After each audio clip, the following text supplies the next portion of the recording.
पण एवढं सगळं आहे, तर मग मराठी सिनेमानंतर तुझ्याकडे लक्ष का नाही? जिथे आज म्हणजे गेल्या 15-17 वर्षात दरवर्षी 100 पेक्षा जास्त मराठी चित्रपट बनतायत. हो. म्हणजे आपण डिजिटलच्या युगात आलो, तेव्हा संख्या वाढली. म्हणजे आता 2025 मध्ये सुद्धा 110 मराठी चित्रपट रिलीज झाले. हो. आता बऱ्याच फिल्म बनतायत. रिलीज झाले, त्यानंतर काही रिलीजसाठी तयार आहेत, काही सेन्सॉरहून तयार आहेत. पण तू का नाही? मी पण विचार करत असते हा. पण मी म्हटलं त्याच्याप्रमाणे अ, तसंच असेल, की ते वाट बघत असतील, की मी अप्रोच करीन हां, आणि मी वाट बघते, की ते अप्रोच करतील. कारण आता शक्यतो कलाकाराने अप्रोच करणं हेच फार महत्त्वाचं आहे. कारण की त्यांना खूप ऑप्शन्स आहेत. खूप टॅलेंट आहे. त्यामुळे एका ठराविक व्यक्तीमुळे काही अडेल असं मोठ्या-मोठ्यांचं पण घडत नाही. तर तिथे मीही अपेक्षा करणं हे अ, मला रास्तच वाटत नाही. आणि कुठे काम चाललंय हेच मला आधी फार कमी वेळेला माहिती असतं, की आपण आता वेळेत फोन करावा आणि त्यांना सांगावं, की बाबा करणार आहे. कारण मी करते तेव्हा ते कोणी असं म्हणालेच नाहीयेत कधी, की आत्ता आम्ही करतोय कास्टिंग. हां, त्यांचं जनरली तेव्हा एक प्रोजेक्ट जस्ट संपलेलं असतं. ते दुसऱ्याला लागलेलं नसतात कामाला. हां. आणि स्वतःहून माझ्याकडे फिल्म तर कोणतीच आली नाही. जसं माझ्याकडे नाटक आणि मालिका आल्या, तसं त्यांच्याकडनं माझ्याकडे असं काही काम आलं नाही. मला पण आश्चर्य वाटतं, की ते कसं नाही झालं कधी.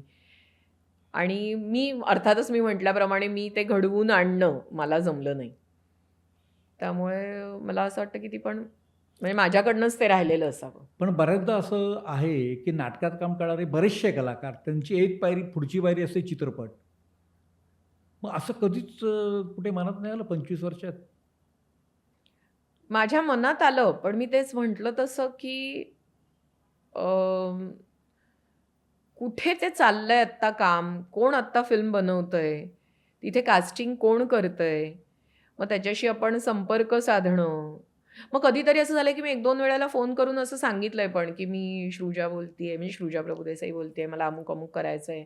हे, ते. मग त्यांनी फारच ओके, ठीक आहे. बरं, पाठवा. असं मग ते हां, असं झालेलं आहे. त्याच्यामुळे हां. त्यातनं काही आणि कधीही माझा आत्तापर्यंत योग असा आलाय ना, की मी जिथे-जिथे प्रयत्न केला ना, तिथे नाही झाले. समोरून आलंय ना मला, तेच माझं काम झालंय. तर मला ही फिल्म म्हणजे अर्थातच मिळावी आणि उत्तम भूमिका मिळावी, असं एक वाटत असतं, पण नाही म्हणजे ते नाहीच झालंय अजूनही. कारण म्हणजे हे आश्चर्यकारक आहे, की ज्याची 25 वर्षाची वाटचाल आहे, एवढ्या मालिका हो. आणि पॉझिटिव्ह बघणं सगळ्यांकडे. म्हणजे आपल्या नाही, फार मी सगळ्यांकडे पॉझिटिव्ह नाही नाही कामात बघत. हां, मग? पण म्हणजे मला कळतंय की काय पॉझिटिव्ह बघणं म्हणजे की हां, आपण ज्या गोष्टीला हं. जबाबदार आहोत, त्याचा दोष नशिबाला किंवा दुसऱ्या हां, कोणाला तरी न देणं हां, एवढा हां, म्हणजे हे जर सकारात्मकता असेल तर ती आहे माझ्याकडे. हां, आणि ती काय म्हणतो ना काळानुरूप आली आहे. असं पहिल्यापासून मला असं नव्हतं वाटत. हां. पण जेव्हा आपल्याला एक आता फेज येते, जेव्हा आपल्याला कळतं की नाही आपणच कमी पडलोय मेहनतीत. तर म्हणजे ते एक आणि तेच म्हणजे ते जर तसं असेल तर ते सापडण्याचा पण एक आनंद आहे. कारण ना नाहीतर मग मग ते फार असं होत राहतं, "अरे मला ह्याने घेतलंच नाही, अरे मला त्याने हेच नाही." मी म्हटलं त्याच्याप्रमाणे हे आहे की अ, ज्यांनी म्हणजे मला असं कितीदा तरी वाटतं की जे परत-परत तशा-तशा भूमिकांमध्ये किंवा कॉम्बिनेशनमध्ये अ, कास्ट होतात. म्हणजे आता हाच डिरेक्टर आणि हेच कलाकार. असं जेव्हा परत-परत होत राहतं, तर तेव्हा असं मला पहिल्यांदा वाटायचं, की अरे म्हणजे त्या दिग्दर्शकाने पण वेगळ्या कलाकारांना का इमॅजिन करू नये?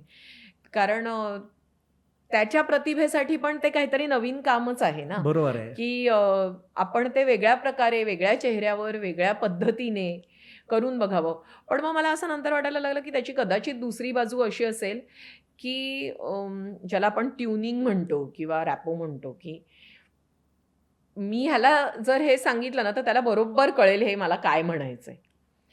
कारण ह्या अशा क्रिएटिव्ह फील्डमध्ये तुम्ही सगळं प्रिसाइजली सायन्ससारखं नाही, किंवा गणिती पद्धतीने नाही सांगू शकत. नाही, ते नाही. समोरच्याला कुठेतरी कळावं लागतं, हं.